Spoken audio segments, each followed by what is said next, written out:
supaya datangkan tahu Allah si makhluk Allah.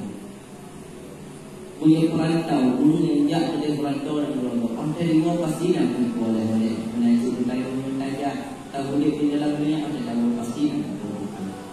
Amal yang dilakukan selama-lamanya.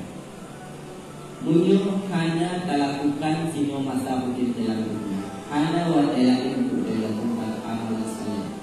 Karena apabila Adam apabila manusia mati maka pupuslah amal. Apabila silaulah manusia mati maka putus amal. Kecuali heboh.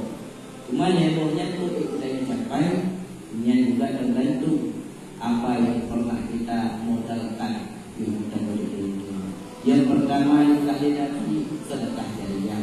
Sedekah jariah itu sangat terbatas hanya bagi orang yang mampu bisa melakukannya. Bagaimana dengan keadaan kita yang miskin, tak punya harta, yang tidak musibah. Yang kedua, lakukan Nabi ilmu yang bermanfaat. Ilmu yang bermanfaat tidak terbatas hanya bagi orang yang nak ilmu yang mana ilmu tinggi itu dah Allah. Yang kedua adalah anak yang saleh, anak yang lebih dalam agama yang dikenal itu ada apun besar kepada ibu dan bapaknya yang menjadi kita mampu mendidik anak yang saleh di masa hidup dunia. Yang punya sebagai pahala yang selalu mengalir walaupun kita tahu bahawa Allah Subhanahu Wa Taala di saat kita kita dalam tubuh kata indah berat. Hanya kita lakukan amalan apapun. Hanya kita baca Quran, hanya kita sembahyang, bahkan banyak orangnya itu dimohon ke Allah, ya Allah, boleh ziat, boleh ibadah. Itulah hanya melakukan amalan saleh di masa hidup dalam dunia. Segala terlanjur, maka orangnya perlu ditanya, ada tak malam segala terus tak semikir, menyu hidup dun ibadat di simuh siap Tuhan ni. Allah telungkan itu ada kerendah diminta pak urut itu dalam tanah disubai dengan tanah cat. Untuk pekan dosa. Anak yang tiga itu yang diubah. Anaknya mana pula yang lain-lain yang paling diubah. Yang penting kakak bagi anak tanamkan iman dan akhlak bagi anaknya. Tak ubah harta habis, tak ubah pen ipaya-paya. Bahkan jumlah ada orangnya dia ditemu pakai habis-habis syahara karena apa? Karena harta yang tak ubah kunci. Berubah harta hanya berubah ilmu agama. Berubah harta hanya berubah iman dan takwa kepada Allah. Hijau harta dipakai. Makanya ramai orangnya manusia beribadah berusaha orang malam meminta harta hanya kita membersyukur tak dirokan kan cerita dia mati harta cok dia hari dicok harta dia aja kepala buka budaya tu roy dia aja kita kepada dia aja harta dia kalau jadi ada kita orang lain ya makanya kita nyo guna satu hubungan segala tegur malam tak semikir apa yang bisa kubawakan setelah itu hanya digunakan Allah. Kesempatan yang sangat luar biasa Allah hidup kepada kita.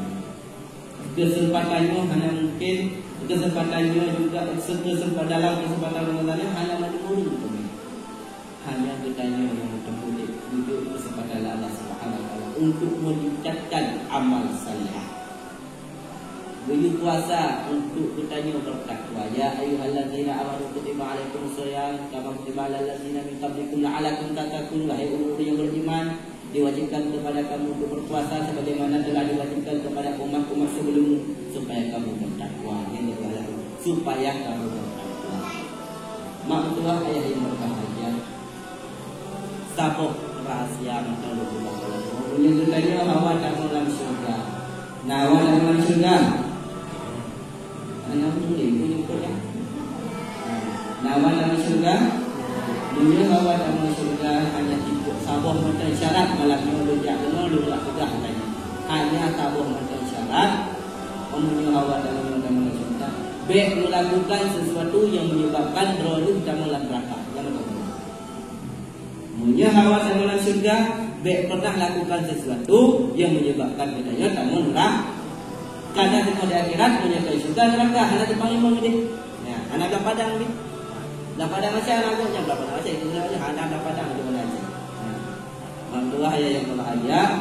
Tambah tentang pesan yang terakhir. Jadikan Ramadan tahun ini seolah-olah Ramadan terakhir bagi kita, supaya lebih giat kita untuk beribadah kepada Allah. Ingat mereka, tanam dalam hati, dianggap lagi puasanya Ramadan tunjuk adalah Ramadan tunjuk bagi kita. Goh dalam gente tu kita yang merupakan dalam Ramadan. Sehingga dah puasa baru berturut-turut orang meninggal. Orang yang malah yang pengamunan meninggal. Ini adalah Ramadan terakhir bagi buatnya. Merupakan menjalankan wawa dalam urut yang kedua kepada Allah Subhanahu wa taala. Orang megang baru najis meninggal. Sehingga mungkin bertanya, maka jadikan Ramadan tahun ini seolah-olah Ramadan terakhir bagi kita. Mati hanya tentai pajan, hanya hujan pajan mati. Maka dia selalu mempersiapkan diri untuk beribadah kepada Allah supaya kita meninggal dalam keadaan taat. Berjuang Allah kita meninggal dalam keadaan buruk.